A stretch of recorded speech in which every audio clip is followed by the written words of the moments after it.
Olá e um ótimo dia para você que já está acompanhando o Alerta Brasil. Eu, Rafael Algarte, vou te fazer companhia até às 10 horas da manhã. E a gente começa falando sobre as novidades do caso da menina Vitória. Uma nova perícia foi feita na mata onde o corpo foi encontrado. E mais, a polícia também encontrou novas digitais nos patins usados por Vitória no dia do desaparecimento. As digitais são de duas pessoas e mais de 300 horas de imagens de circuitos de segurança entre o ginásio onde a menina foi vista e o local onde o corpo foi achado foram analisadas pela polícia. Você acompanha com a gente tudo sobre o caso que comoveu a pequena Araçariguama. E tem muito mais aqui no Alerta Brasil, uma cena vergonhosa. Brasileiros que estão na Rússia para acompanhar a Copa do Mundo são acusados de machismo por usar a imagem de uma mulher durante um episódio ofensivo. Daqui a pouco a reportagem completa para você entender exatamente o que aconteceu. E a ação violenta de policiais que está sendo investigada. Em Salvador, agentes agrediram suspeitos e as cenas foram registradas. Olha só, daqui a pouco todos os detalhes para você. E segura aí que antes disso tudo, claro que eu quero prestar serviço para você que daqui a pouco está saindo de casa. Vamos saber como fica o tempo e também o trânsito nesta terça-feira. As imagens são da Avenida Paulista. Nesse momento, 16 graus por lá. A máxima prevista para hoje é de 23. A expectativa é de uma terça-feira com sol, nuvens e períodos de céu nublado. Saia de casa preparado e com bom agasalho. Vamos saber também como está o trânsito na capital? As imagens são da Marginal Tietê. De acordo com a CET, são 98 quilômetros de lentidão, menos que ontem. Atenção para o rodízio de placas, hoje com os finais 3 e 4. No metrô, as linhas seguem normalmente. Segundo a CPTM, os trens também estão na normalidade. E agora a gente corre para onde? Para a internet, para saber o que é tendência no nosso portal R7. Joga na tela então para a gente comentar. A gente começa falando aqui, ó. OMS inclui vício em videogames na classificação de doenças. Ó, você que gosta de jogar videogame, vai com calma. E a gente segue para falar, ó, lá no Facebook, crescendo, o pessoal está comentando e curtindo. Trump diz que Estados Unidos não serão acampamento de imigrantes. Tá aí uma política que está sendo muito discutida, não só nos Estados Unidos, mas também como na Europa toda. E a gente termina, ó, com Ivan Duque tem desafio de reunificar a Colômbia e combater o narcotráfico. Você tá vendo que tem muita coisa lá no nosso portal R7? Então corre para lá que tá tudo na íntegra para você. Tudo que tá acontecendo no mundo e aqui no Brasil tá sendo comentado e compartilhado no nosso portal. Corre que tá tudo lá para você. Antes, claro, de fazer o nosso intervalo, eu quero pedir a sua participação. A gente hoje vai mudar a pergunta que foi feita ontem durante a nossa enquete. Eu quero saber a sua opinião sobre a atitude machista de torcedores brasileiros na Rússia. Conta pra nós, ó, o WhatsApp já tá na tela, o DDD é 16, o número é 997627961. Tá aí, ó, a cena lamentável, eles que usaram essa mulher russa pra ela que teve que repetir uma frase machista, mas nem sabia o que estava dizendo. Muitos disseram que era uma brincadeira, mas de péssimo gosto. Já já vou trazer essa reportagem completa, mas antes, já vai mandando a sua opinião. Se você viu esse vídeo circulando pelas redes sociais, manda para nós aqui, que durante essa edição eu vou ler tudo isso aqui. E agora, claro que eu faço aquele intervalo, não sai daí que o Alerta Brasil só está começando. Daqui a pouco eu tô de volta com tudo aquilo que você precisa saber para começar o seu dia muito bem informado.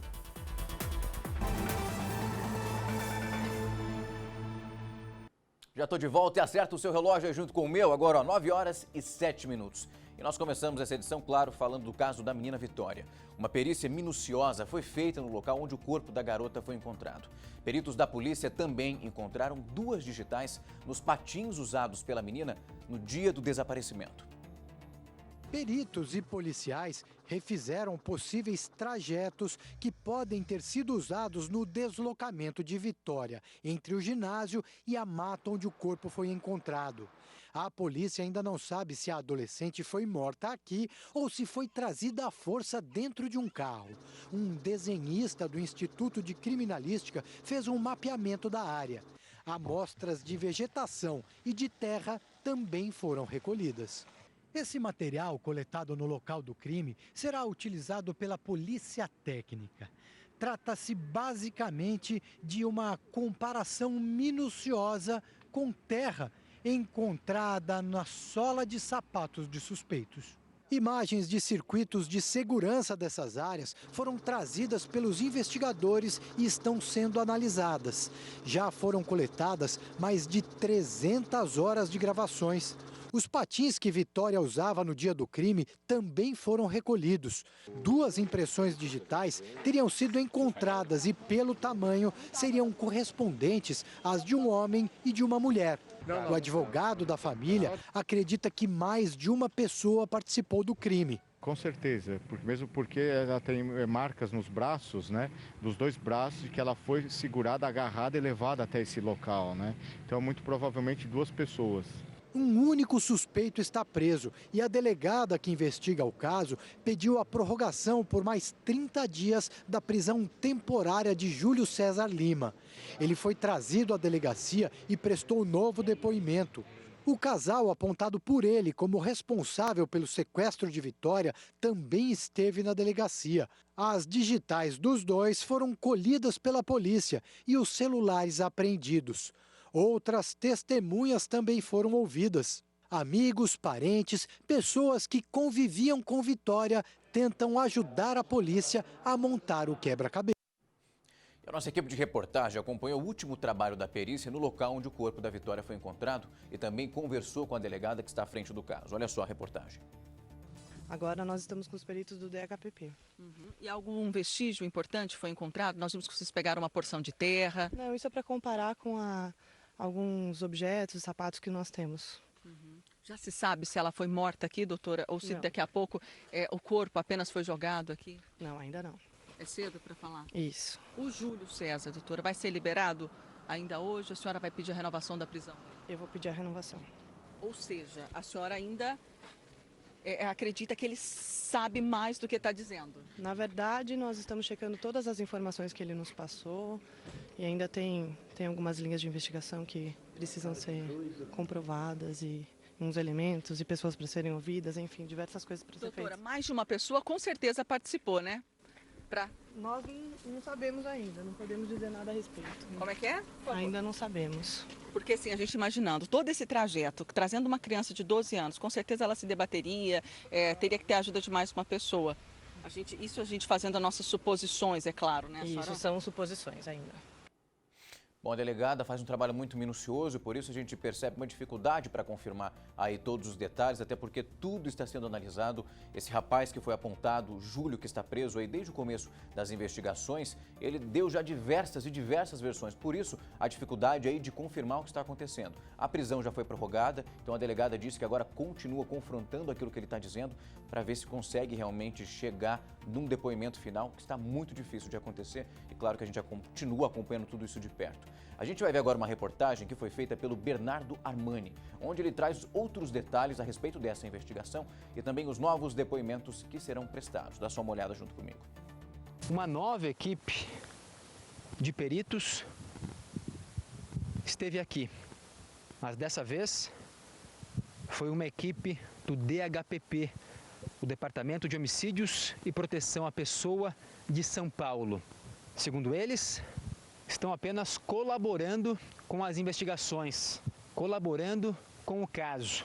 A delegada que comanda as investigações disse que a ajuda dessa outra equipe especializada de peritos é muito importante, pois um novo olhar de profissionais aqui nessa área pode encontrar, pode revelar coisas que ficaram escondidas. O corpo foi encontrado bem aqui. O que a gente percebe mais aqui ao lado é que a vegetação foi cortada. Esses pedaços pequenos aí de caules, a mata foi aberta aqui para esse lado e aqui embaixo já começa um pouco de lixo. Olha só, uma garrafa plástica de álcool, também o que parece ser um saco plástico. Aqui outro bem grande, que deve estar aqui já há muito tempo. Olha só, aqui uma embalagem de algum alimento, algum biscoito. Pouco menos de 1 quilômetro do local onde Vitória foi encontrada, chamou a atenção da nossa equipe esse mercado aqui, pequeno, à beira da estrada. E olha só o que tem na fachada. Uma câmera de segurança. Claro, para vigiar a entrada aqui do mercado mas que também, pelo ângulo que ela está, pega todo esse campo de visão aqui da estrada. Quem teria passado por aqui em direção ao local, ou até mesmo voltado pela estrada, pode ter sido registrado pelo equipamento. A polícia já esteve aqui conversando com vocês? Já. Atrás das imagens? Isso. A câmera grava? Grava sim. Vocês passaram as imagens para eles? Já está na mão deles já. Você conseguiu observar o que aparece? A gente só mandou para eles. Policiais do Garra de Sorocaba estão saindo agora da delegacia. Mais cedo, eles trouxeram aqui para o Distrito Policial de Araçariguama o único suspeito que está preso deste caso, o Júlio César, servente de pedreiro, que continua aqui na delegacia. Veio para ser ouvido mais uma vez. E quem também está aqui dentro é o casal que ele acusou de ter participado desse rapto. Os donos daquele carro preto, que já foi vistoriado, já foi farejado pelos cães, e que a polícia disse que não tinha mais nada a ver com a história, já estava liberado. Casal de Mairinque. Pois, de novo, o casal está aqui dentro. No Patins de Vitória, peritos encontraram impressões digitais de duas pessoas, uma grande e outra menor, possivelmente de um homem e uma mulher. Além de ter as digitais colhidas, o casal também foi ao IML de Sorocaba para fornecer material genético. A investigação não para e não vai parar. Você vai agora assistir junto comigo uma entrevista feita há pouco com a Rosana Guimarães, que é mãe da menina Vitória. Ela que não foi no velório e também não participou do enterro, resolveu, aí depois que ficou um pouco mais calma, falar com a equipe da Record TV. Eu prefiro guardar a imagem dela mais bonita comigo. E a justiça está aí, né? A justiça de Deus, como eu já disse, é bem maior. Então, aos olhos de Deus, eles não vão fugir. Essa é a esperança da mãe, claro, de todo mundo que está acompanhando esse caso desde quando tudo começou. Essa garota que saiu de casa para dar uma simples volta ali de patins e nunca mais voltou. O que a gente conseguiu mostrar nessas primeiras reportagens é como está a investigação a partir de agora. O Júlio, aquele rapaz que nós mostramos aí nessa sequência de reportagens, ele permanece preso, a prisão foi prorrogada e agora que a delegada tenta tirar dele ali, realmente é uma versão final, porque diversos depoimentos já foram dados e cada hora ele está dizendo uma coisa. Uma última atualização que nós também trouxemos é que a polícia e a perícia conseguiu localizar digitais nos patins da Vitória. E são duas, ou seja, seriam digitais de pessoas diferentes. Um casal está sendo apontado pelo Júlio como, assim, esse casal teria participado de tudo. Pegado uma Vitória, levado ela para outro ponto e depois assassinado, enfim, continuado com esse plano terrível que terminou na tragédia e a morte dessa criança. Só que, por enquanto, nada foi confirmado. Os exames ainda estão sendo feitos, o casal voltou para a delegacia para colher aí novas informações, novos exames, as digitais, para as confirmações chegarem ou não.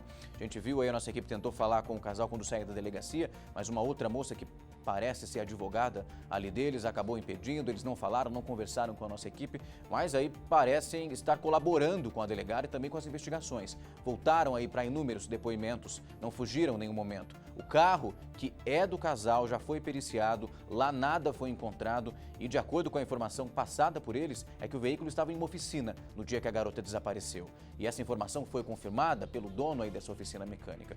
Por isso são muitas peças e é difícil chegar num resultado final, mas claro que a gente continua acompanhando tudo isso de perto. Esse local onde você vê a equipe da perícia trabalhando junto com a delegada é onde o corpo da garota foi encontrado, o local foi isolado ali para que o trabalho seja bem feito e que não tenha nenhuma interferência que impossibilite um resultado aí mais conclusivo. A nossa reportagem também conversou com um catador de latinhas, que é o dono do cachorro que encontrou o corpo da Vitória.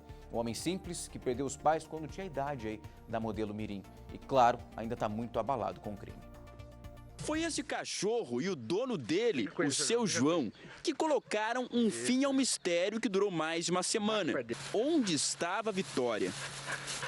Salsicha é uma mistura de pitbull, que só tem tamanho e cara de bravo. E claro, nunca teve treinamento parecido com os cães farejadores usados nas buscas pela menina. Olha, o Salsicha parece feroz. Quem chega aqui no portão até se assusta.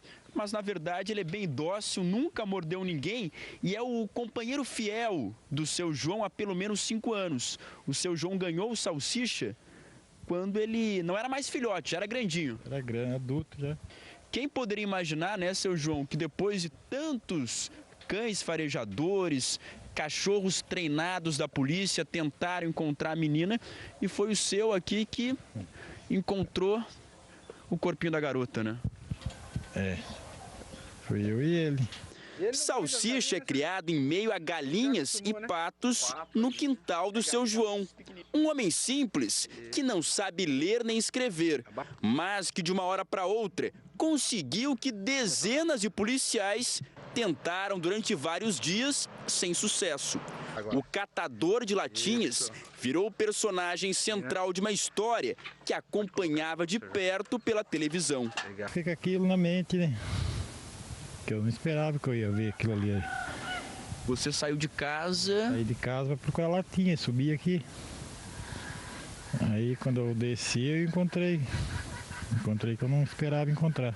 Olha, o seu João percorre as estradas aqui da região em busca de latinhas.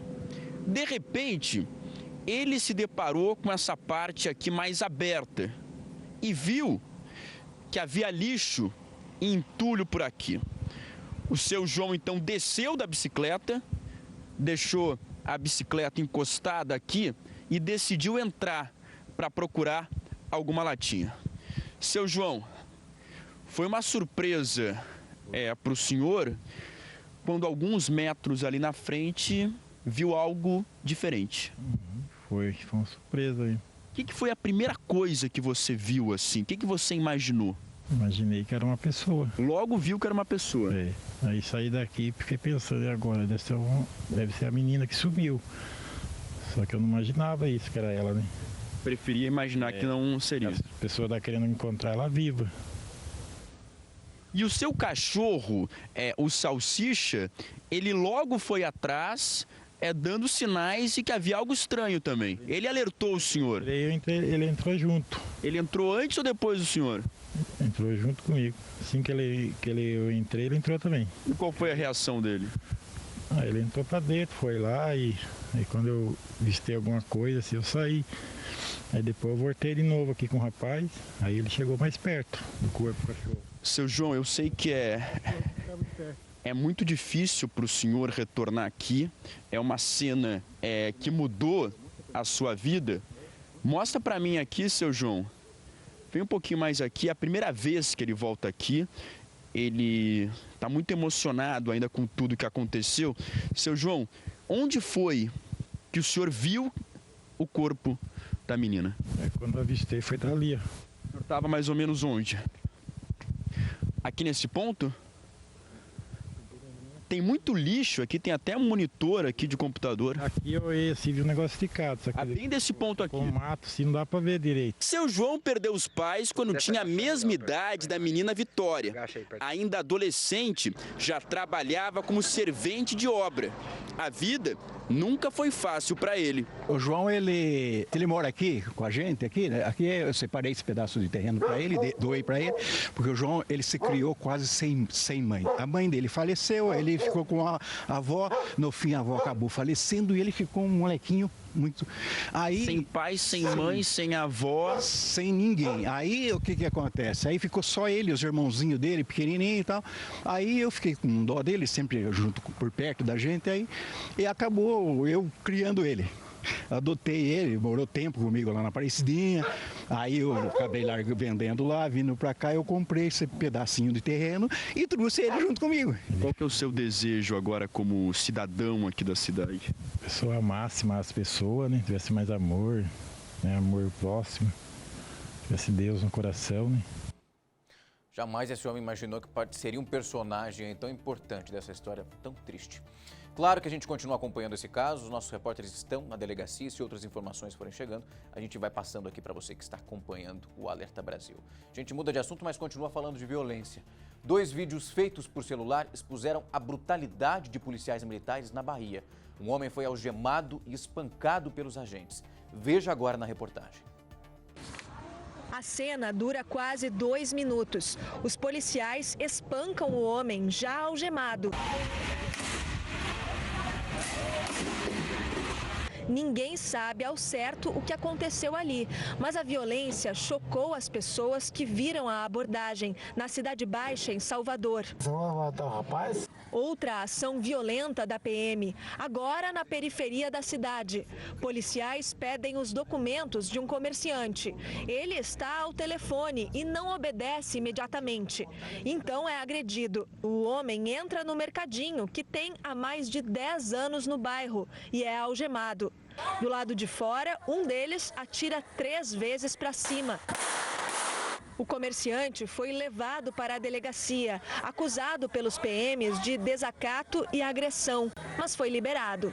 Passei uma vergonha, um constrangimento.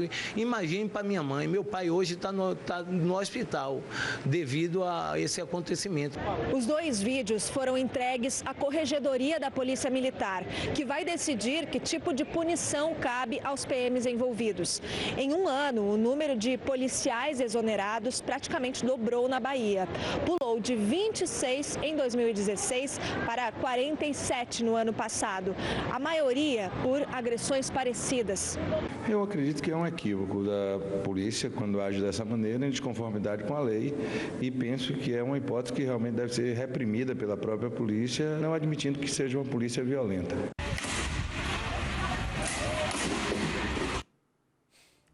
Em nota, a Polícia Militar afirmou que apura com rigor situações como essas mostradas na reportagem.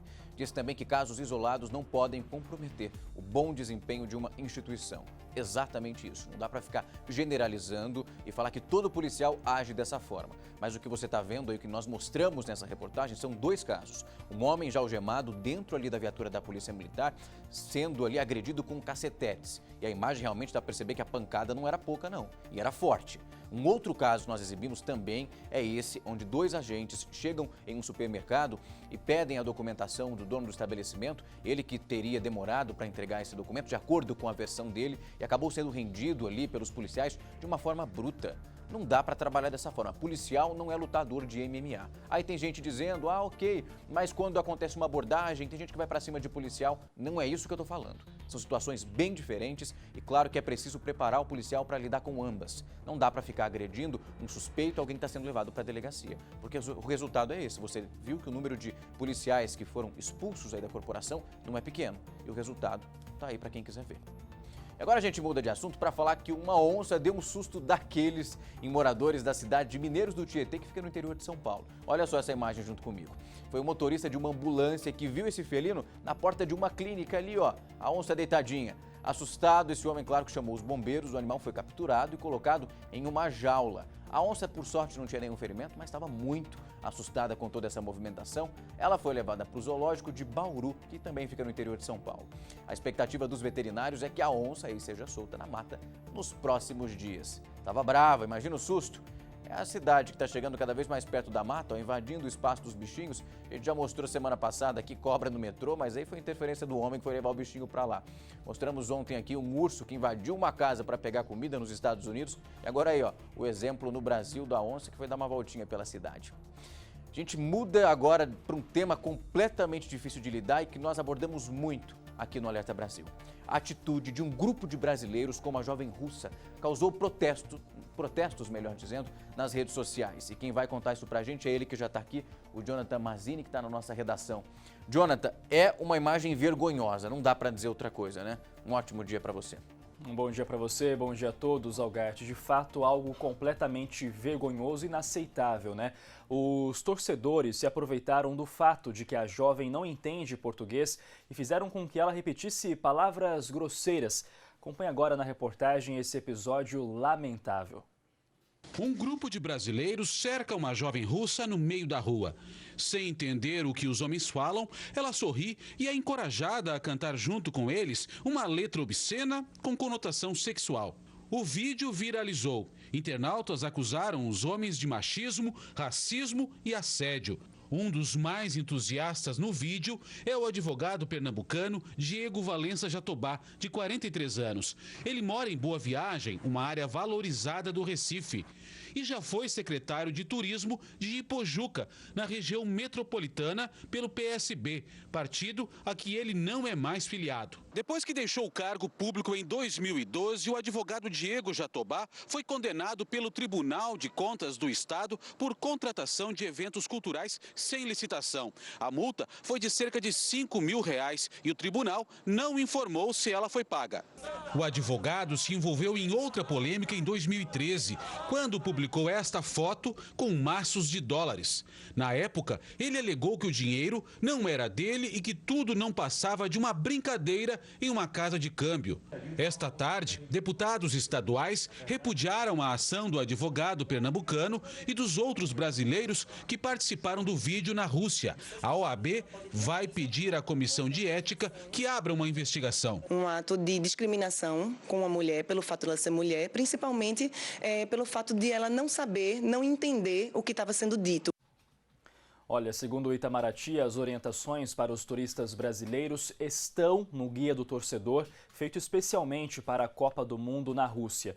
Um dos itens diz que são proibidos atos de violência verbal, como insultar uma pessoa por causa do seu gênero. Os torcedores brasileiros, assim como outros estrangeiros, estão sujeitos às leis do território russo.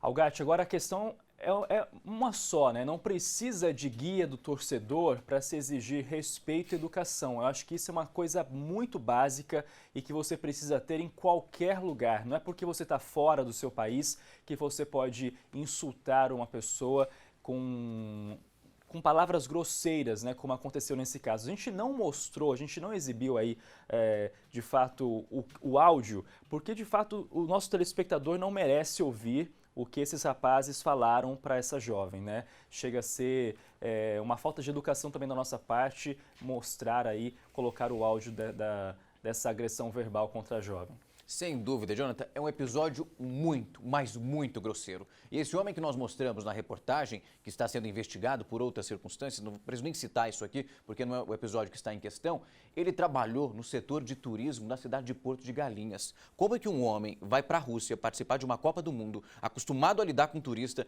e se envolve em um episódio tão triste e tão lamentável quanto esse? É claro que ele precisa ser punido. Agora, o que precisa, para quem agora se perguntando, tá, mas o que acontece com eles? Essa russa, para que eles podem até ser deportados, mas para isso acontecer, ela precisa fazer uma denúncia, porque só a partir daí é que o governo pode agir. Agora, você falou muito bem, Jonathan, que existe um manual para que as pessoas se comportem da maneira adequada lá na Rússia, mas educação é o mínimo. Não precisa manual para dizer para um homem desse tamanho, para um grupo aí tão grande quanto esse, homens barbados, o que pode ser dito e o que não pode ser dito. É algo extremamente ofensivo. O áudio é tão pesado que nós tivemos que tirar da reportagem, porque não dá para dizer algo dessa forma esse horário da manhã. Eu espero que essa moça realmente... Eu não sei se ela sabe de tudo que aconteceu, a repercussão que isso aconteceu no Brasil. Muitas celebridades estão postando isso daí, porque é uma atitude machista. Todo mundo diz que essa moça não sabia o que ela estava tentando repetir, porque em certo momento eles incitam para que ela repetisse o que eles estão dizendo. O que deixa ainda muito pior, a gente se questiona, será que ela realmente sabia do que estava acontecendo?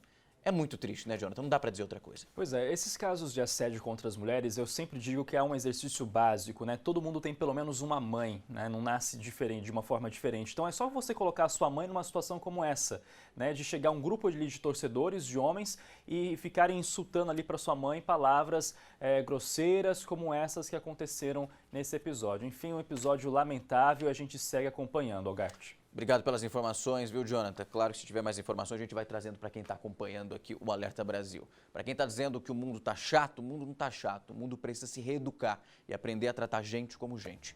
Eu quero continuar pedindo a sua participação, eu já falei lá no comecinho do jornal, manda a sua opinião sobre esse caso para nós. Eu quero saber o que você acha sobre essa atitude machista aí de torcedores brasileiros na Rússia. Nosso WhatsApp já está na tela, o DDD é 16, o número é 997627961. Fala que eu quero saber o que você está pensando. Tem gente já mandando recado pra gente. Pro Miguel, que é de Recife, esse episódio foi ridículo aí o que os torcedores fizeram. Já a Beatriz de Matão, que fica aqui no interior de São Paulo, destacou que as mesmas brincadeiras machistas são feitas no Brasil. Tá aí, ó, nenhuma mentira. A gente sabe que isso acontece com cada vez mais frequência, mas é preciso mostrar para que quem acha que isso é mimimi, é brincadeira, se coloque no lugar. E aí, ó, você vai perceber que o cenário muda de figura. Quando ofende a gente, nada mais é brincadeira. Vamos mudar de assunto? Em Campinas, no interior paulista, um acidente com gás de cozinha acendeu um alerta sobre os cuidados na hora da instalação desse equipamento, que parece simples. Por lá, uma casa acabou explodindo por causa disso. Olha só. O cenário é de guerra e a impressão que a gente fica é de que o restante da casa pode desabar a qualquer momento. Pai, mãe e filho feridos na explosão foram transferidos para o Centro de Queimados de Campinas, no Hospital Irmãos Penteado. O vilão dessa história é bem conhecido. O menino acendeu a luz e explodiu a parte de dentro. Ter botijões de gás dentro da cozinha ou em qualquer ambiente fechado não é recomendado. Em apartamentos, então, ele é até proibido. A família do Jardim Santa Lúcia sabia disso, tanto que o gás ficava para fora. O mais provável, segundo os bombeiros, é que o vazamento tenha vindo da mangueira ou ainda de um botão esquecido aberto. Nesta época em que as temperaturas são mais baixas, acidentes como este são ainda mais perigosos. Isso porque as casas ficam fechadas para as pessoas se protegerem do frio. Sem ter para onde escapar, o gás que sai do fogão, no caso de um vazamento, fica ali mesmo, concentrado na cozinha e nos outros cômodos da casa. Daí, basta qualquer faísca, por menor que seja, até mesmo de uma luz que se acende para provocar uma explosão. O fenômeno causa uma onda semelhante à de um terremoto. É um abalo sísmico de baixa intensidade, tanto que leva ao desabamento completo da estrutura, não só de alvenarias, como da estrutura completa. O gás, ele tem um poder de uma capacidade de combustão muito rápida, há uma expansão do próprio gás e há uma expulsão violenta do ar que impacta as paredes, as estruturas. Isso é muito rápido, a questão assim de 1 segundo. A boa notícia é que esses acidentes podem ser evitados. Para isso é muito importante instalar o botijão corretamente. Nunca queime a ponta da mangueira. Se precisar, use água quente. Além disso, não é preciso usar nenhuma ferramenta. O final da rosca é o limite de aperto. E a instalação ela é muito simples, é feita com as mãos mesmo. E depois um pingo de detergente líquido coloca-se em volta da rosca e percebe se ali se faz ou não alguma bolha. Se perceber que deu, contata o fornecedor do botijão, que muito provavelmente pode ser falha na vedação do botijão. Outra orientação é respeitar a validade da mangueira e do regulador. Eles duram até 5 anos, mas devem ser trocados antes, se apresentarem sinais de deterioração. E atenção, na hora de comprar um novo, não aceite qualquer produto. Essas duas mangueiras podem até ser parecidas, só que uma não é certificada pelo Inmetro. Se mesmo assim você sentir cheiro de gás, não ligue interruptores nem mexa em aparelhos eletrônicos. Abra as janelas, feche o registro do botijão, saia de casa e ligue para os bombeiros. Nada que ofereça uma faísca pode ser manuseado dentro da cozinha. E é o fim dos cabelos brancos sem uso de tintura. Shampoo e condicionador Francisco Alves irão trazer a cor natural dos seus cabelos. O shampoo e o condicionador Francisco Alves irão suprir o seu tinteiro biológico, sem uso de tintura. Vale lembrar que não é tintura. Se seus cabelos são loiros, eles voltarão a ser loiros. Se seus cabelos forem pretos, voltarão a ser pretos. E é um produto de resultado gradativo. Então ligue agora mesmo para o 011 5585 4000. Dá só uma olhada no que eu estou falando. Cabelos brancos? Nunca mais. Você arranca este ou aquele, mas a raiz branca está lá. E você acha que precisa recorrer a tinturas químicas? Esqueça isso. O shampoo e condicionador escurecedor Francisco Alves vai trazer a cor natural de volta ao seu cabelo. Não é mágica, não é tintura. Quando o tinteiro natural enfraquece, o cabelo branco aparece e você envelhece. Usando o nosso shampoo e condicionador escurecedor, você traz de volta a cor natural do seu cabelo. Ligue agora e peça o seu tratamento. 11 5585 4000. Então ligue agora mesmo para o 011 5585 4000. E agora eu vou te mostrar um resgate emocionante de um cachorro. Esse cãozinho caiu na água e uma veterinária pulou no rio para salvar o animal. E quem tem todos os detalhes dessa história que aconteceu no interior de São Paulo é ele, que já vai chegar aqui ao vivo comigo, Tiago Valentim. Tiago, um ótimo dia para você. O final foi feliz, pelo menos, né?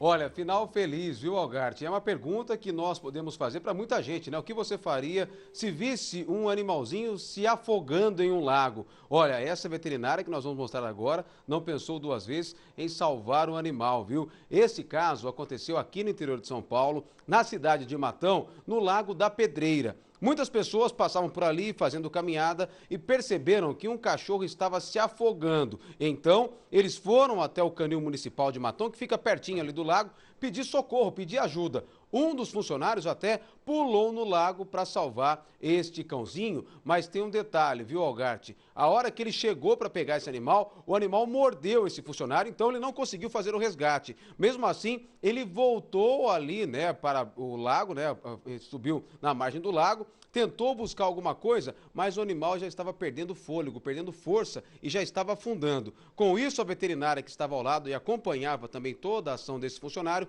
resolveu então se lançar ali no lago, pulou na água, foi até o animal e conseguiu pegar aí o bicho pelas costas, né, para evitar com que ele mordesse e veio nadando até a margem desse lago, salvando esse cãozinho. Este cão é conhecido ali na região, tem o apelido de Mãozinha, porque ele não tem parte de uma das patas, né? E toda essa dificuldade dele conseguir sair nadando, né? Aquele famoso nado cachorrinho, é porque ele não tem uma das patinhas da frente. Por isso que ele estava se afogando, estava perdendo forças, perdendo fôlego e estava ali se afogando. E essa veterinária, então, fez esse ato heróico, né? Acabou salvando este cãozinho e acabou adotando e levando o animal para esse canil municipal. O nome dela é Ana Maria Schiavetto e foi ela, então, o anjo da guarda do Mãozinha, que agora está bem e, olha, espero que fique longe desse lago, viu, Algarte?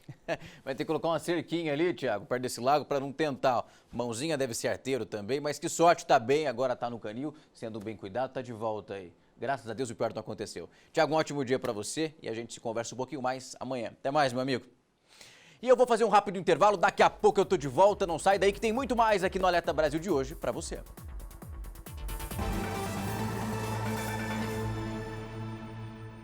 Já tô de volta, acerta o seu relógio aí, ó, agora 9 horas e 44 minutos.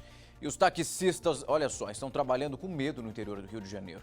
Um motorista foi encontrado morto e os episódios de roubo estão se repetindo com cada vez mais frequência. Claro que a polícia continua investigando os casos e quem traz as informações aqui pra gente é ela, a Milena Macedo. Milena, bom dia pra você. Eu imagino que o profissional dessa categoria está saindo de casa para trabalhar muito assustado.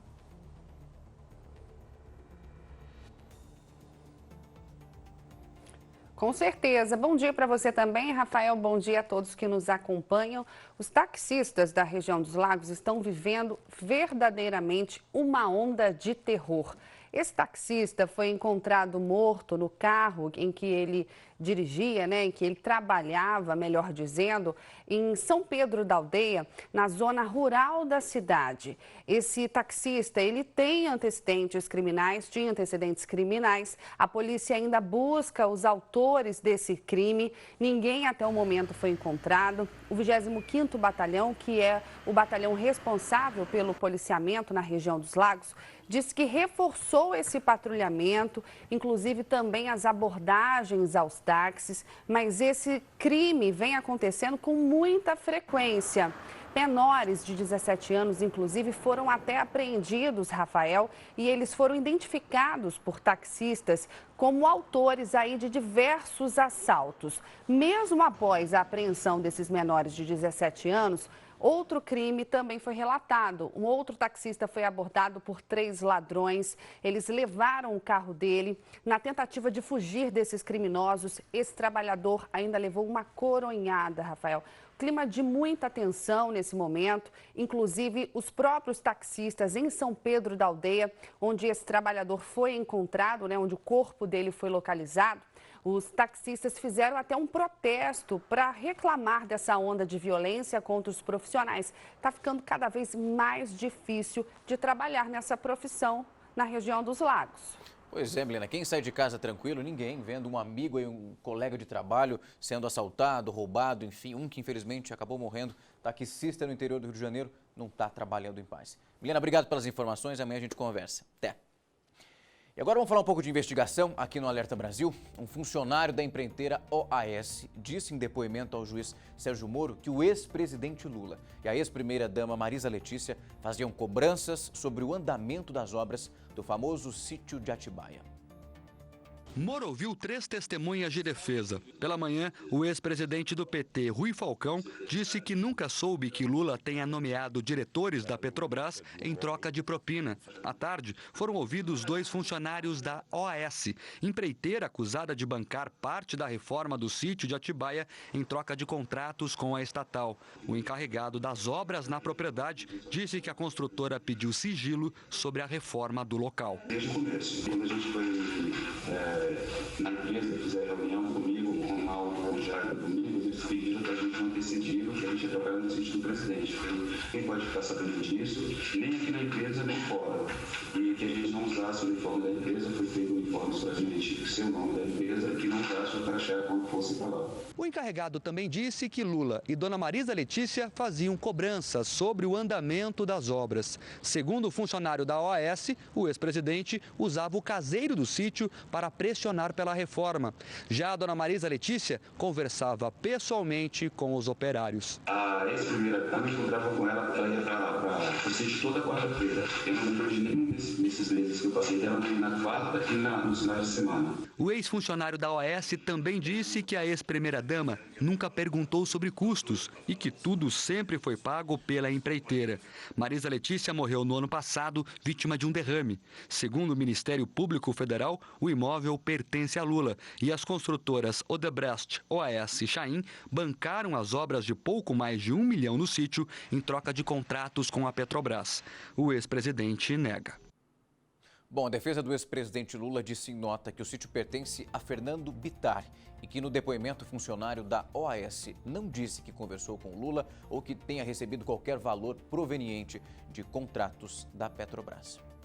E me fala uma coisa, tem gente que além de, claro, acompanhar o jogo da sua seleção, tá de olho no visual dos jogadores, aquele que é mais bonitão, e tem aí o álbum das figurinhas dos mais bonitos da Copa. Você já sabia disso? Entre os mais de 700 jogadores estão aí, tem jogadores da Rússia que são os preferidos. E você, tem aquele que acha mais bonitão, que você acha que vai mandar bem no visual e também em campo? Claro que a gente preparou uma reportagem sobre isso, dá só uma olhada para saber se o seu preferido tá aí nessa lista. Para elas, eles são mais do que grandes jogadores. Ele não dá. É o goleiro, não é? Nossa, muito lindo. Esses caras têm sido considerados os bonitões da Copa. Essa turma de estudantes adorou começar a semana assim, falando de futebol. Quer dizer, beleza no futebol. As meninas vão escolher quem são os titulares do time delas. E para jogar na seleção dos bonitões da Copa, vamos conhecer quem as nossas técnicas escalaram. Quais foram as características do seu jogador predileto? Bem, quando eu olhei, ele tinha um olhar tão penetrante que eu tive que escolher essa pessoa. Eu escolhi ele porque eu acho ele muito gato e ele joga muito bem. Dá só uma olhada. Tem o Piqué, da Espanha, os alemães Mats Hummels e Kevin Trapp, o islandês Rurik Gislason, Cristiano Ronaldo e o goleiro Alisson. Tem ainda o Neymar, de cabelo novo. E os motivos para a convocação estão na ponta da língua. Ah, ele é todo charmoso, né? Tem uma mulher incrível, joga muito bem. Ele tá meio zoado nessa foto aqui, mas ele é bonito. Se dependesse do seu voto, a Islândia segue em frente, hein? Oh, lógico! Pode ser no primeiro olhar, pode vir com o tempo, uma espécie de admiração. Achar uma pessoa bonita é reconhecer que essa ou aquela forma nos faz bem e, às vezes, perceber o que nem todos conseguiram enxergar. Na escalação dos mais belos, esse grupo de amigas procurou algo mais. Além de eu achar ele um belo homem, ele é um homem digno, um homem de coração grande. Ele abraça causas mundialmente. Ah, mas e o nosso craque, o Neymar, será que agradou? Zero. -2. Coitado do Neymar, a Bruna Marquezine deve ter uma opinião bem diferente, mas teve ali algumas alunas que acabaram escolhendo ele. Vai, dá uma moralzinha pro jogador brasileiro, a gente espera que ele faça gol, isso sim, melhore aí um pouco mais no campo do que na aparência. A gente continua falando da Copa do Mundo, mas em relação àquela enquete que eu falei no comecinho do jornal sobre o comportamento machista de torcedores brasileiros na Rússia, que nós mostramos aqui durante essa edição. Quem mandou mensagem para nós foi o Edson de Florianópolis, que pede punição dos envolvidos. A Vanúzia de Jaíba, em Minas Gerais, fala sobre a falta de respeito ao próximo. A Rose, do Rio de Janeiro, falou que as pessoas adultas deveriam dar exemplo e não fazer uma asneira dessas. Eu quero, claro, continuar pedindo a sua participação. Muito obrigado para quem perdeu essa enquete. A gente está falando rapidinho, só um resumo, sobre o comportamento de brasileiros que fizeram um episódio extremamente machista com uma russa lá na Copa do Mundo. Ela que repetiu, sem saber o que estava dizendo, um comentário muito, mas muito ofensivo. Bom, eu faço rápido intervalo agora. Daqui a pouco o Alerta Brasil está de volta. Não vai sair daí.